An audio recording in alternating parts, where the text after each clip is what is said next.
Timnas Indonesia U23 mendapatkan banyak pelajaran berharga selama mengikuti ajang Piala Asia U23 hingga tembus semifinal. Setelah gagal lolos ke Olimpiade Paris, kini Timnas U23 tengah bersiap menghadapi kualifikasi Piala Dunia 2026. Siapapun lawan kita di putaran ketiga itu tidak peduli, tapi kita sudah berada di fase yang sangat baik, sudah on the track ke sana untuk menuju ke Piala Dunia. Persaingan memang sangat ketat, ya, tidak mudah, tidak ringan di sini. Ya, tim-tim kuat ada, tapi kalau semua skuad kita diisi oleh pemain-pemain yang bagus, ya, hampir di semua lini, itu yang membuat STY begitu percaya diri bahwa Indonesia bisa memberikan tekanan juga kepada tim-tim hebat lainnya yang lebih tinggi peringkatnya ada di Asia. Dan dia berharap semua pemain yang dipanggil tentunya dalam keadaan bugar, ya, keadaan sehat, sehingga tidak ada yang cedera, ya, sakit, untuk bersiap, ya, menghadapi Irak dan Filipina, tapi akan juga siap jika PSSI sudah mendapatkan lawan tanding yang cocok, ya, karena sekarang kan masih dilihat-lihat penawaran itu ke beberapa negara. Kalau ada yang sudah oke menjawab ini, segera akan diumumkan negara mana yang menjadi lawan kita dalam uji coba menjelang laga lawan Irak. Yang kita lihat adalah, yang saya amati, bahwa ada visi misi cara bermainnya pemain-pemain itu sangat baik sekali. Performanya terus meningkat terus. Yang pertama adalah visi misinya pemain-pemain itu adalah bahwa dia tidak ingin melakukan kesalahan sekecil apapun. Itu kita lihat seperti itu. Lantas yang kedua, mental anak-anak itu sudah mulai baik. Ya, di situ dia ingin menunjukkan yang terbaik di dalam permainan, yaitu baik untuk dirinya, baik untuk timnya, dan baik untuk negara dan bangsanya. Itu yang paling penting itu. Yang akhirnya di situ anak-anak itu jadi pemain belakangnya itu adalah punya tekad dia. Jangan sampai mudah kegolan. Ya, dia bertekadnya seperti itu. Visi misinya hampir sama itu. Lantas yang kedua, untuk pemain tengahnya, pemain gelandangnya, dia punya prinsip. Prinsipnya apa dia? Sebaik-baiknya, seenak-enaknya untuk memberikan bola ke pemain-pemain depan. Nah, sekarang tinggal pemain depannya nih. Pemain depan itu harus berjuang. Karena berjuang dia untuk bagaimana mengobrak-abrik, menerobos untuk bisa menciptakan gol. Contohnya waktu lawan Jordania, dia bisa 4 gol kita. Kan seperti itu. Akhirnya memang, ya, prestasi anak-anak ini sekarang mulai meningkat. SDM-nya itu yang mumpuni, asal maju apa lebih bagus dari yang di lokal itu nggak apa-apa, itu bagus. Tapi asal yang mumpuni, yang kalau punya itu Bang skill. jangan khawatir. Abang lihat kemarin ketika kita ngalahkan Vietnam 3-0 di Vietnam sendiri di Hanoi.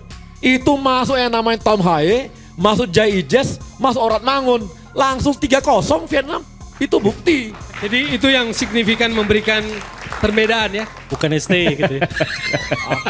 Itu kan tolonglah kalian ini kalau begitu suaranya. Jadi digaris bawahi naturalisasinya maksudnya. Jadi pembedaan maksudnya tadi. Jadi masuknya 3 pemain itu menjadi faktor penting menangan Loh, kita di Hanoi, bukan tapi ST kalau -nya. tanpa taktik yang baik kan nggak bisa menang juga. Jadi kalau pertanyaan logika sepak bolanya dengan kualitas pemain itu terbuka kemungkinan juga dong pelatih manapun bisa bagus gitu, Bang Arya. Gini Bang, saya kalau soal pelatih kami udah putuskan. Siap. Kami udah putuskan, kami profesional, KPI-nya dia sampai 8 besar, tercapai, harus kita hargai, bahkan masuk semifinal, kan semua harus dihargai. Jadi bukan kemenangan yang meyakinkan juga gitu secara proses. Secara teknis. Iya. Jadi balik-balik lagi kepada lemparan ke dalam.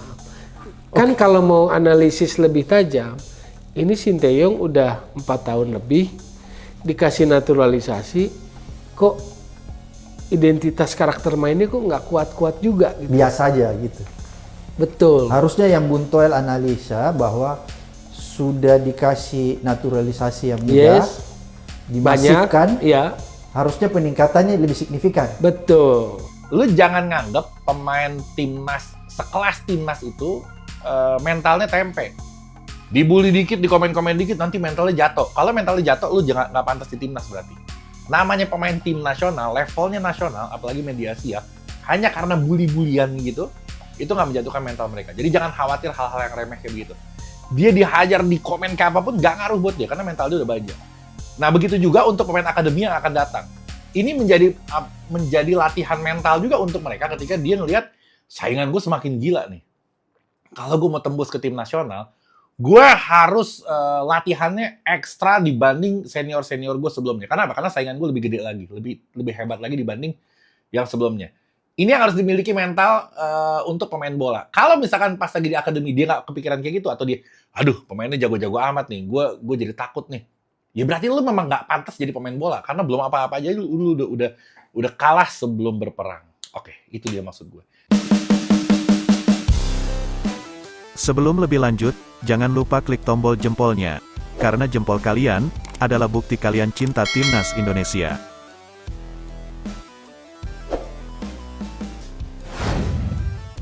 Irak ketakutan. Timnas Indonesia diperkuat 17 pemain naturalisasi saat jamu Irak dan Filipina di kualifikasi Piala Dunia 2026 zona Asia. Timnas Indonesia akan diperkuat 17 pemain abroad saat menjamu Irak dan Filipina di kualifikasi Piala Dunia 2026 zona Asia. Hal ini menjadi sorotan banyak pihak, salah satunya dari media Vietnam, Soha. Saat ini Timnas Indonesia menempati posisi kedua di klasemen Grup F putaran kedua kualifikasi Piala Dunia 2026 zona Asia dengan 7 poin dari 4 laga. Artinya, skuad Garuda hanya memerlukan 1 kemenangan untuk bisa lolos ke putaran ketiga. Timnas Indonesia sendiri masih memiliki 2 pertandingan tersisa di fase grup.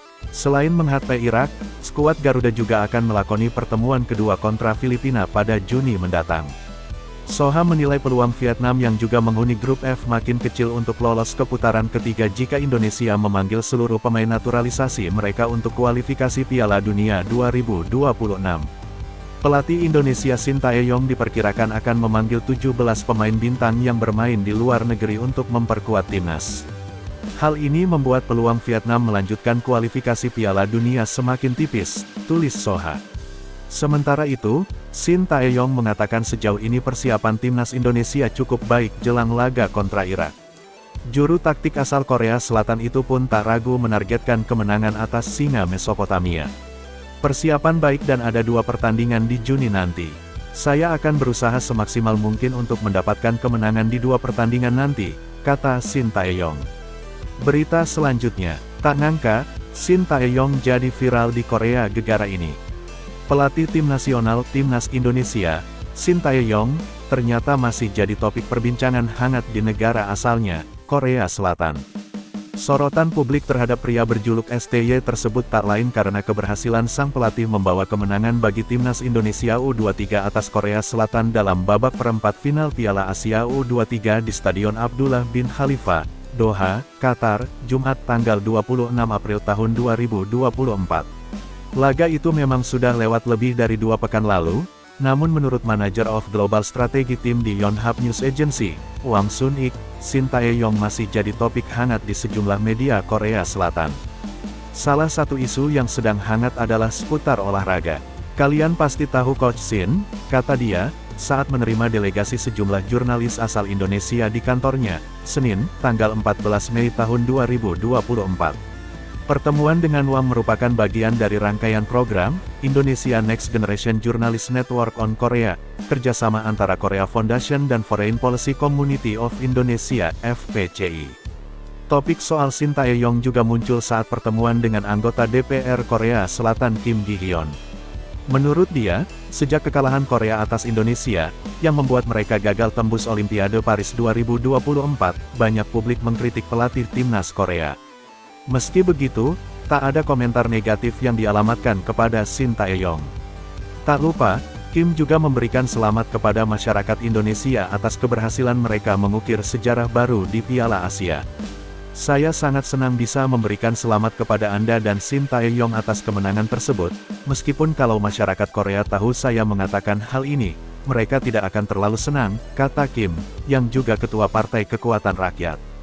Selanjutnya, amunisi timnas Indonesia kembali bertambah. 1 pemain grade A siap dinaturalisasi akhir bulan ini. Gelombang pemain naturalisasi di skuad timnas Indonesia memang gencar terjadi pada 2 tahun kebelakang ini. Setelah proses naturalisasi Kelvin Verdong dan Jens Raven diproses, kini terdapat 1 pemain keturunan lagi yang berminat membela timnas Indonesia. Ia adalah Hairori Edewal, pemain keturunan Grade A yang berkarir di klub Liga Premier Inggris, Crystal Palace.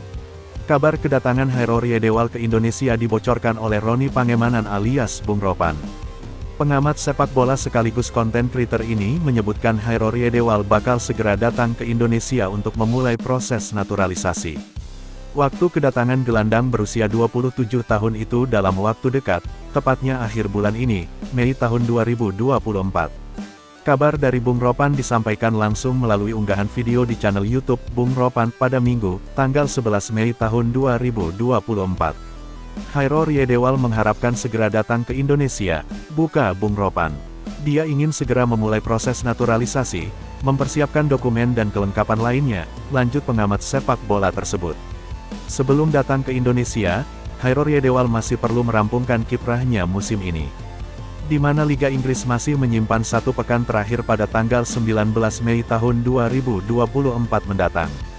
Pasca itu Hairor Yedewal akan fokus untuk proses naturalisasi timnas Indonesia. Hairor Yedewal akan datang setelah Liga Inggris selesai, tanggal 19 Mei ini, ujar Bung Ropan. Maka ia ke Indonesia pada akhir Mei tahun 2024, lanjutnya. Menjelaskan lebih dalam, Bung Ropan juga memberi alasan Hairor Yedewal sangat minat bergabung dengan timnas Indonesia. Menurutnya, Hairor Yedewal sudah menolak untuk membela timnas Suriname.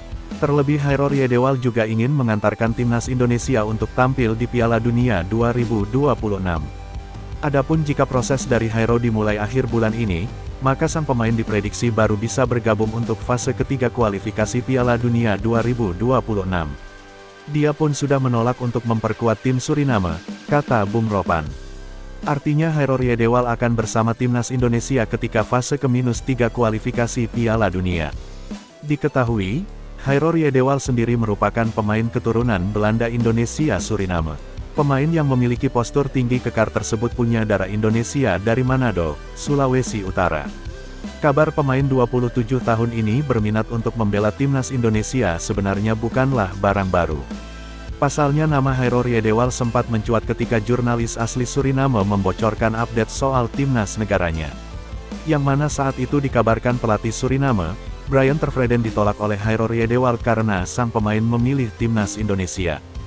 Brian Tervreden, yang mencari pemain Belanda yang berasal dari Suriname, mengatakan bahwa Yedewal telah menolak bermain untuk Suriname dan mungkin akan mempertimbangkan Indonesia, tulis akun @isdiharto_KS melalui Twitter.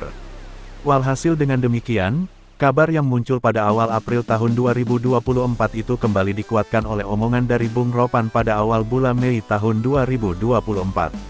Adapun Hairor Yedewal bakal sangat berharga bagi lini tengah dari timnas Indonesia. Bisa dibilang karir dari pemain berusia 27 tahun cukup cemerlang dibanding para pemain keturunan yang telah memperkuat timnas Indonesia. Pasalnya Hairor Yedewal telah membela klub Crystal Palace selama 7 musim, tahun 2018 sampai tahun 2024. Tentu sebuah bekal pengalaman yang berharga jika dituangkan untuk membela timnas Indonesia. Adapun untuk akhir musim ini, sang pemain memutuskan untuk meninggalkan klub kesayangannya. Namun belum ada klub yang pasti dari calon pemain timnas Indonesia itu. Menurut Bung Ropan, Hairor Yedewal tetap akan bermain di Liga Inggris untuk musim depan karena terdapat 2 tim yang meminatinya.